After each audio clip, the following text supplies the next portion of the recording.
มาอยู่บ่อยากมาอยู่น้เพิ่นย่างมาเฮือนเลยบ่หรือว่าำแล้วย่างมาเลยย่างมาแล้วก็เราบนหันเบียดเพิ่นว่ามาอยู่น้ำได้บ่วะหยกมาไปจากมาบนสอบสังคนเพิ่นเว้าบ่เพิ่นว่าจะมาบนสอบสังคนทั้งน้องหยกเพิ่นเว้านี่เพิ่นจะขอน้องมาอยู่นํขอน้องแม่มาอยู่นำเพิ่นแสดงว่าตั้งแต่มื้อข่อยบ่ทันซื้อข้าวเข้าไปให้หันเนาะแม่นน่ะหันมาอยู่นำเจ้านี่เจ้าสิมีข้าวให้เขากินอยู่หั่นบ่บัดมันบ่มีแล้วบ่มีได้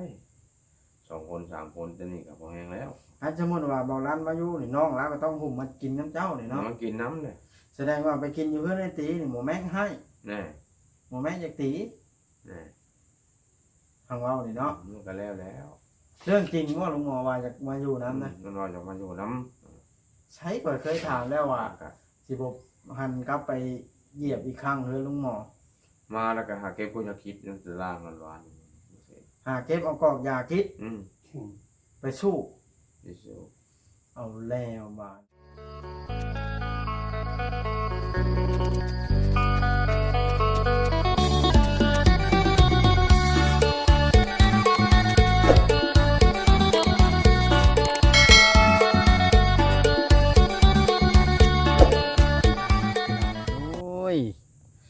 เปิดภาพขึ้นกันเลยวนกลับมาเอาไม้กันสั้นน้องมาเฮือนลุงหมออีกครั้งโอ้พี่น้องเลยคำแล้วพี่น้องตะเวนกับไก่สตกละเนาะผู้คนกันไหลมาตั้งแต่ดำนารับจ้างกันไหล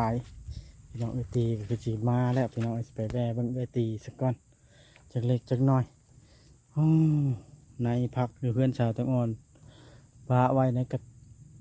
ตาแม่นเอามาพังอยู่เดินนี่จะว่าสิได้กินพี่น้องเพราะว่าหัวเพิ่นกระมัดละเอียดนะพี่น้องเอ้ยลุงกำใส่แล้วเฮ็ดแน่นงัวใช้สิเข่าได้บ่ต้องคล้องตะนางเด้พี่น้องเอ้ยเอาหวนกลับมาจะเห็นลุงหมอพอดีบาด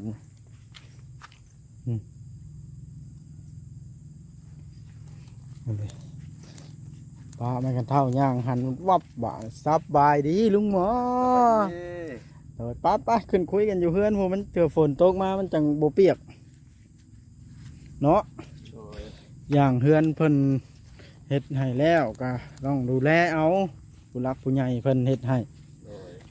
เขาสร้างเองกับมือทางบอสก็ได้ก็ต้องเข้ามาเยี่ยมยามถามข่าวอัปเดตให้เบิ้งเนาะเป็นการภูมิใจบอกง่ายๆซะในเฮือนงามแหงเนาะ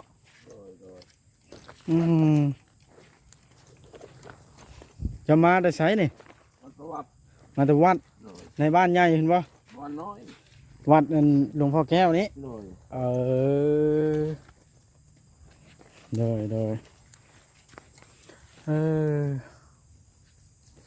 เริ่มเกิดหลายมักแตงเจ้าเนาะ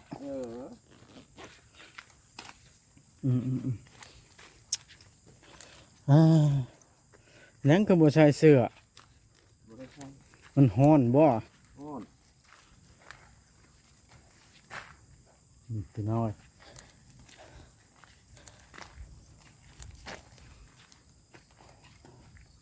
มึงกำใจเราอยากเข่าเราปั้นกินเข่าล่ะมาปิงกบบ่เขาไปนั่งอยู่เตียงคุณลุงหมอปิงตาไปซุปเลย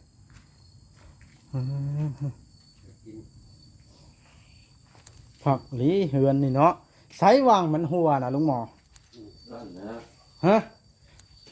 คอยเข้ามาพลไปกินแห้งโบเห็นหัวจักปั๊บ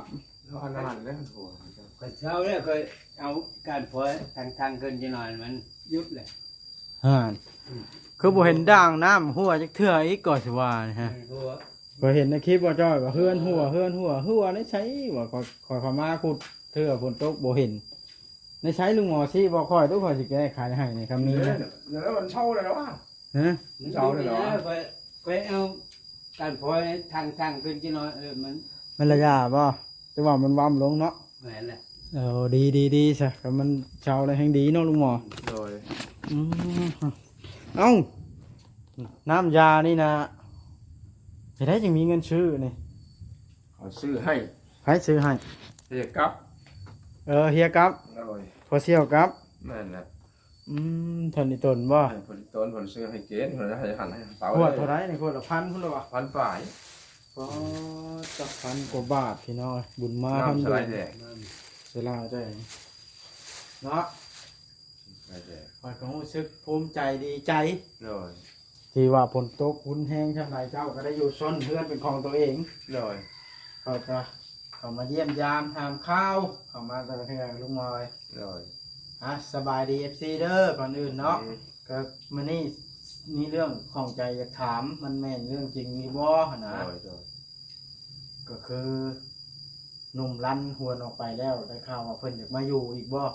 ยากมาคนเราอยากมา เจ้าอย่าตัวข่อยใด อยากคนเราอยากมาตัวเองบ่เอา เจ้าเว่าวันใด บ่เอาว่าจะบ่เอามีผู้มาอยู่น้ำแล้ว เพิ่นมาเว่าวันใดหั่นนะ พ่ออยู่เฮิร์นพ่น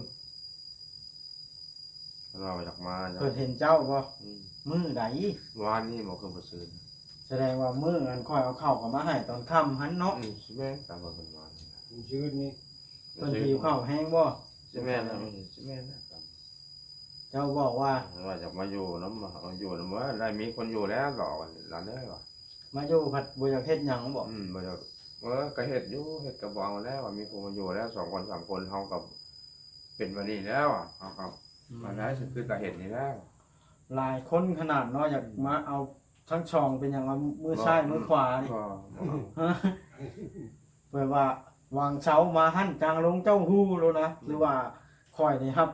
เป็นองครักษ์จันเจ้านะผัวราคาท่านเป่าเด้ เพิ่นว่าจะมาแล้วก็มาก็แล้วว่าได้ผู้อยู่นํแล้วก็หลานเอ้ย จะปฏิเสธเพิ่น ผู้ตัวมาอยู่แล้วตัวมันไปไปมันบ่บอกเขา ไป แล้วเขาว้าวก็บาดยา ไปหิวเข้าวไปจังมาอีก อืม มาจังไดน้องเพิ่นสิอยู่จังไดบาดนี่ แน่เอาแล้ว ฮะ มันว่าเข้าก็บ่ได้จังเนาะเขาก็จะเห็นบ่จักมันแล้วอ่ะจักมันแล้วว่าเขานำสปากินเขาไปโตไปเขาก็ไปโตว่ะ เว้าค่อยแบบนี้บ่เดี๋ยวนี้ เขาก็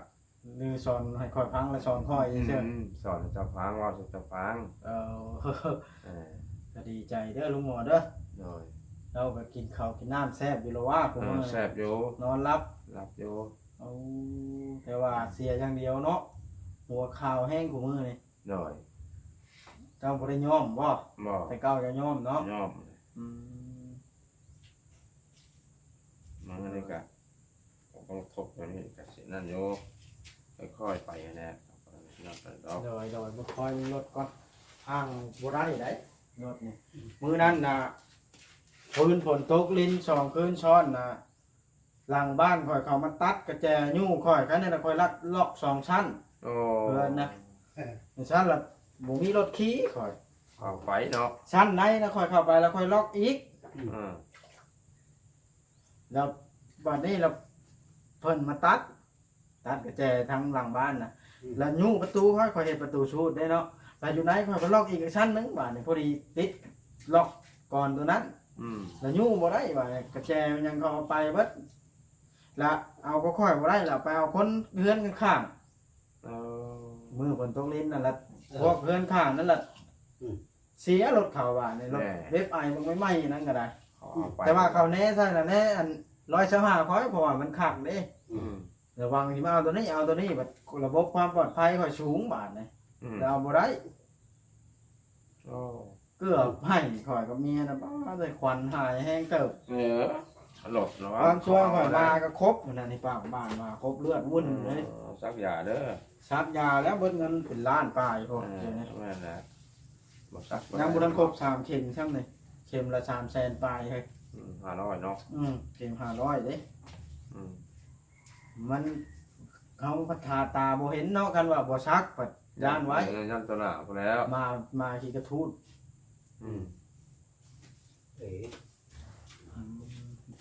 เอ้ามีนกกระจาบมาอยู่น้ำบ่เลยเนี่ยมันอยากมาชมเพื่อนงามบ่ มันมาเอาตัว คอยว่า ไป ตรงเด้อลุงหมอเพื่อนหลังนี้คอยรู้สึกภูมิใจแฮง เพราะว่าข่อยเฮ็ดเองเฮ็ดชุดสีมือเด้ อืม แล้วก็ออกมาแน่นหนาอีกข่อยเบิ่งในคลิปเอาตกใจว่าหัวได้จังไดว่าแล้วนำมาเบิ่งแล้วก็ตัวข่อยซื่อ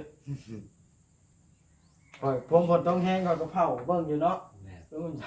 อ่า ยังบ่เห็นเอาแล้วว่ะ ว่าให้ พวก เดี๋ยว ขึ้นมาเนี่ยก็อาคุตรง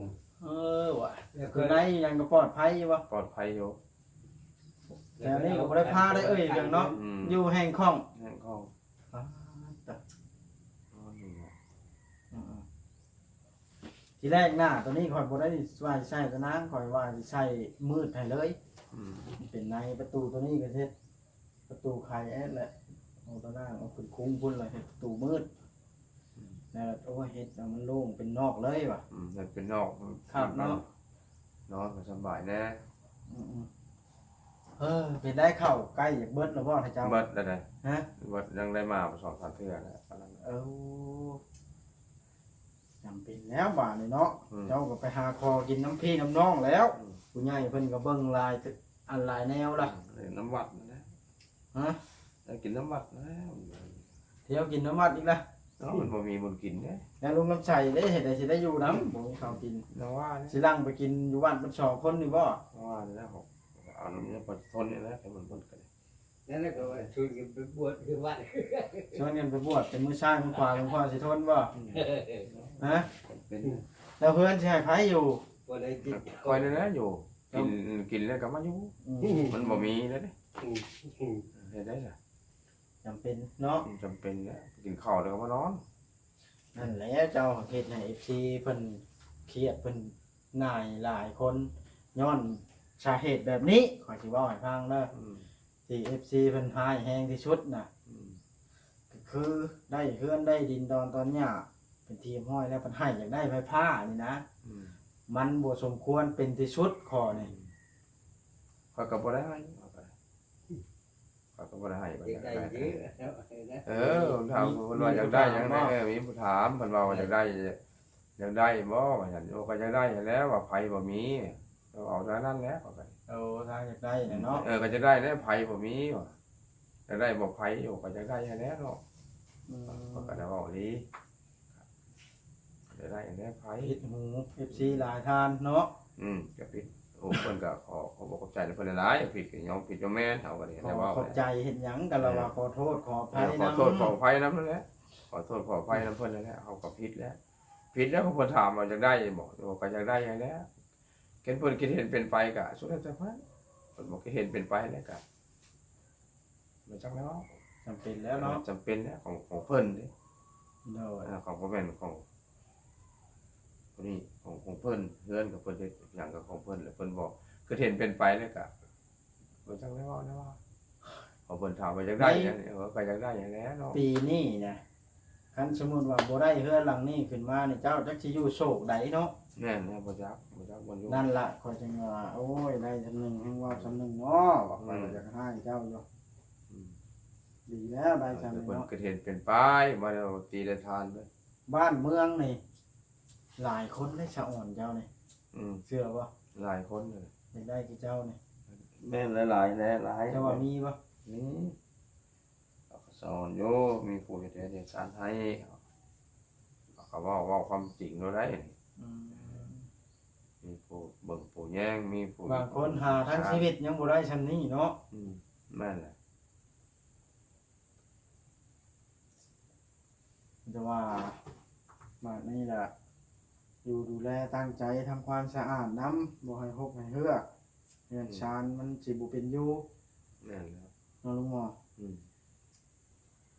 เป็นได้ไปเห็นเหือกไปเห็นเรือนชานตะงอนบ่ได้ก็เจ็บขมับออกมาบาดนั้นพอยละเว้าขออนุญาตนำ FC บ่อยากเข้าไปย้อนว่าเฮาเมื่อยบอกเมื่อยเว้าแล้วเด้ อืม บอกเว้าดูหลายหมู่สิซังเฮาซ้ำได้ แม่นแล้ว เพราะว่าเฮาน่ะขอเว้าคำหยาบหน่อยๆหนึงเด้อ FC ขออนุญาตเฮาน่ะบ่แม่นพ่อเขา อืม เนาะไปบอกจุจี้จุจี้เขาก็หายแหละ แม่นแล้ว ตัวเองก็ยังให้ลีเข้าไปจังเป็นหยังจังอยากให้มันบ่เข้าหูเข้าตาได้บอกหลายเทื่อก็บ่เฮ็ด อืมแม่นแล้ว อันนะในฐานะเฮาผู้ช่วยเหลือเฮาก็ อยากเห็นแนวมันจบงามแน่เนาะ อืม ถ้าเก่งแล้วหรือว่ามีความสามารถเอาตัวเองอยู่รอดแล้วไผสิไปช่วยเรือโตสมมุติว่าเนาะ อืม เก่งแล้วเด้ แม่นนะ มีความสามารถอยู่รอดแล้วเด้ในเมื่อช่วยย่อขึ้นวิทย์ขุมนรกแล้วจักเล็กจักน้อยก็แนวมันบ่สมมาพระควรก็หมู่บอกกับพังแน่เนาะ อืม เจ้าเอาเฮ็ดเมียได้บ่ บ่เอาเนาะ ผมก็บ่หวีตื่นมาหน้าก็บ่ช่วยเอาเจ้าสิเอาได้บ่ บ่ได้นะยอมยอมแล้วนั่นห้องน้ำบ่กล้าเข้าเลย ยอมได้ข่อยอันนี้ก็ บ่กล้าเข้าเฮือนเลย โมแม่นเว้าขอโทษนำที่หลายๆโมแม่นว่าคายชาแตงอ่อนเนาะเฮาสัมผัสมาเป็นปีเป็น2ปีแล้วก่อนสิรู้จักคักนี่หันนะ อืม เลยเว้าได้ อืม ผู้ที่เพิ่นชดช่วยนั่นก็สาธุบุญนำหลายๆเฮาก็ได้เนาะ อืม หรือว่าแนวใดก็ได้ก็ขอให้เพิ่นอยู่ดีมีแห้งให้ได้บุญเนาะ อืม อีกอย่างผู้ช่วยเฮาก็สาธุขอให้เพิ่นอยู่ดีมีแห้งให้ได้บุญหลายๆร่ำรวยยิ่งๆขึ้นเนาะลุงหมอเนาะ เลย อันนี้ ให้เพิ่นมีความสุข แม่น ให้เพิ่นร่ำรวยยิ่งขึ้น สุขกายสบายใจ อืม อยู่ดีมีแห้งความเจ็บจะได้ความไข่จะมีเด้อเนาะ ให้เพิ่นอยู่ดีมีแฮง สิ่งที่ผู้คนต้องการที่สุดในโลกนี่ลุงหมอจะว่าเป็นหยังคือร่างกายที่สมบูรณ์แบบบ่เจ็บบ่ไข้ เลย ครบ32ค่อยเคยเลื่อนคลิปไปเห็นบทความหนึ่ง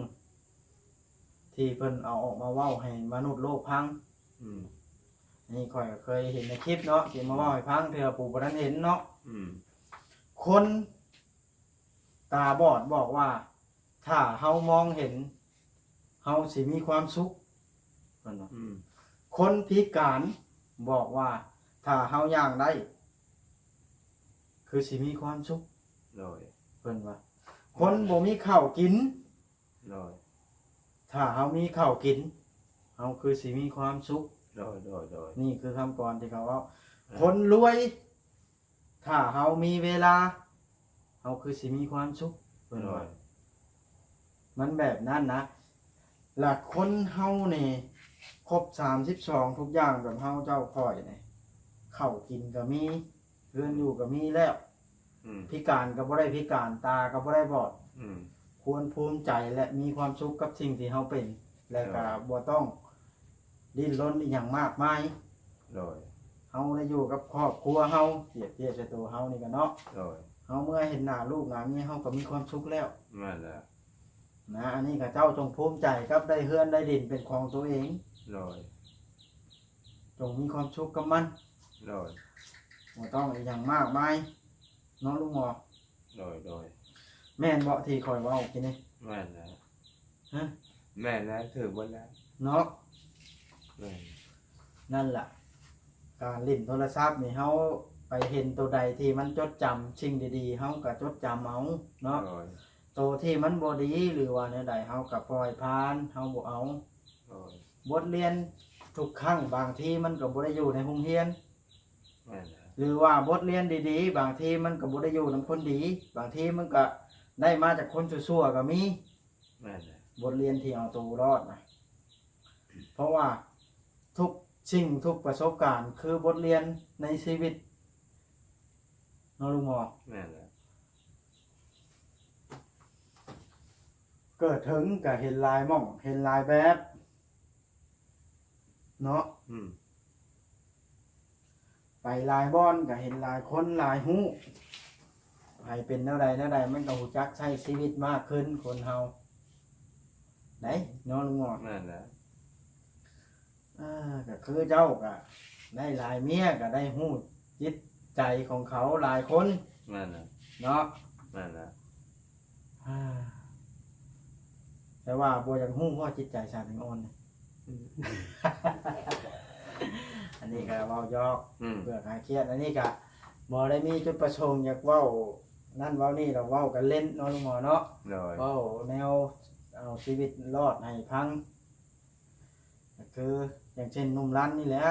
นักใจน้ำโย2-3นมนี่ก็ตัวเองอยากเอาชีวิตรอดผันบ่เฮ็ดเวียกเหตุการณ์หยัง อืม ได้เงินมาซื้อแต่มาแต่เก่า แน่ มันสิเข้าท่าบ่นะเฮาก็อยากไปสอนไปบอกอยู่แต่ว่าเฮาเว้าขออนุญาตเอาไปชี้ครั้งหนึงบ่แม่นพ่อเข้า อืม ไปดีแล้วเข้าบ่แทงไปบอกเขา แม่น ทุก แล้ว ที่ บ่ได้ได้ เนาะ เออ มันแบบนั้นนะเฮาก็เคยว่าสิอบรมแล้วเอาเงินเอาคำหยังไปให้แล้วก็ซื้อเครื่องซื้อของให้แล้วกินแล้วอยู่ข้าวน้ำซ้ำปลา อืม เอาให้หวังว่าเพิ่นสิพังความเฮาเล็กๆน้อยๆเพื่อบำบัดให้โตเป็นคนดี อืม และแล้วสิ่งที่ได้รับก็คือชื่อยังให้เอาไปขายจนเกลี้ยง แน่ แบบนี้ได้ ที่ได้อย่างเอาไปขายได้ยังมัน เสื้อเอาไปขาย อ่า ข้าวเอาไปขาย มันอยากแล้วมันไม่กินไป แล้วผมไม่กินมากินน้ำเอื้อยตี เห็นเฉพาะฉันอยากมาอยู่พี่แล้วจ้ะ มาอยู่พี่เจ้าก็บ่ฮับเพื่อน บ่ ว่า บ่หับได้บ่ยาแล้ว อยู่ใส่เห็นคนไทยเพิ่นมักเว้าเนาะลุงหมอก อืม อยู่บ้านเพิ่นอย่านิ่งหนูได้ปั้นงัวปั้นควายให้ลูกท่านเล่น เคยได้ยินบ่ อืม เพิ่นแสดงหนังเพิ่นมักเว้าแต่ข่าวบ่วันน้อย ตะกี้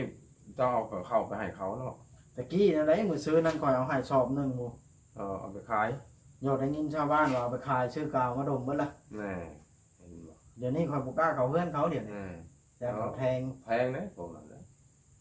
ฉันพ่อแม่เขาก็ปลูกปลาแล้ว บ่มีผู้เบิ่งแยงหับเคาะแต่เอ้ยตีข่อยเราบอกให้ไปแจ้งในบ้านการจะตั้งเพิ่น แน่ แต่ว่าการจะตั้งในบ้านก็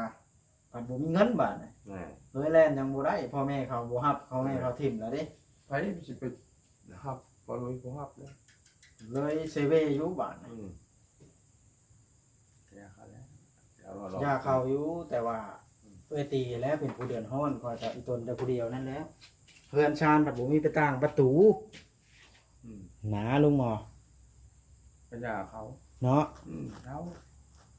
ข่อยก็ย่าไปช่วยเรือแล้วได้ข่อยยกเลิกการช่วยเรือทุกอย่าง ยา ไปเห็นที่เกลือนี่กันก็ ในเมื่อเป็นแบบนี้แล้วใครสิช่วยเรือได้ ยาโลดแล้ว ขุดบ่ขึ้นแล้วเนาะ ปั้นบ่เป็นแล้ว เพื่อนน่ะท่านเขาโจมได้น่ะเขาโจมคายแล้ว จนบ่มีพี่อย่าง อันนี้ประตางประตูงัดไปคายวัดจนบ่มีประตู พระผมชมกับผม บ่มีหยังนะในเฮือน ขายเบิดเก็บไปขายเบิด ส่งเสื้อเอาไปขาย ตัวนุ่งคาคิงนั้นขายได้น่ะมันเช็ดแล้วเนาะ เสร็จแล้วมีผู้ซื้อ ปลาเปื่อยแล้วปานนี่ อืม ข่อยเว้ามาละศูนย์ครับคนบ่จักคิดนะ อืม ใหญ่แล้วว่ายังบ่จักคิดคนเฮาไผสิให้หมู่สอนความคิดทุกอัน อืม โตไปอยู่กับครอบครัวได้ใช้หมู่น้ำสอนความคิดอยู่หั่นบ่ อืม ทำมาเฮ็ดนั่นเด้อตื่นมาเฮ็ดนั่นเด้อ อืม ให้สิดูสอนเนาะ อืม คนเฮามันก็ต้องยืนด้วยลำแข้งตัวเองแม่นบ่ลุงหมอ อืม ดำเนินไปเฮามีลูกมีเต้าก็สอนลูกสอนเต้า ลูกเต้าเฮาแก่เฒ่าไปก็เขาอยู่ด้วยตัวเอง อืม เฮาเลี้ยงเขาอยู่หั่นบ่ได้ดอกเนาะ อืม เอ้าคำแล้วทางบ่าววัดก็สิได้ขอจบคลิปได้บัดนี้ โดย เด้อลุงหมอ โดยโดย จงภูมิใจในสิ่งที่เป็น โดย อยู่ดีมีแห้งดีเช้าไว้ๆเจ้าก็ได้ โดยโดยโดย เด้อ โดย ลุงหมอเป็นได้เงาบ่ข่อยบ่มาหลายมื้อ เงาแล้ว ข่อยก็จุดประสงค์ข่อยที่เข้ามาหาเจ้าแต่ละเทื่อละครั้ง เจ้าก็จะคิดว่าข่อยนะมาให้มาต่อว่าเจ้าอย่างชั้นอย่างซี่ โดย ในเมื่อวันที่เจ้าบ่มีไผยืนเคียงข้างเจ้า โดย เจ้าจื้อได้บ่ มีแต่มาวัดนะ ห่านนั่นละเจ้าต้อง ขับแพงกันบ่แม่นสิว่าข่อยเว้านิดหน่อยก็งอกน้อยใจเครียดชังข่อยบ่ได้ได้ข่อยก็น้อยใจได้ โดยโดย ในเมื่อทำดีแล้ว จอยกับบรมาเนาะ เลยเอาโอเคลุงหมอสำบายดีดีกว่าจบคลิปแล้ว สบายดี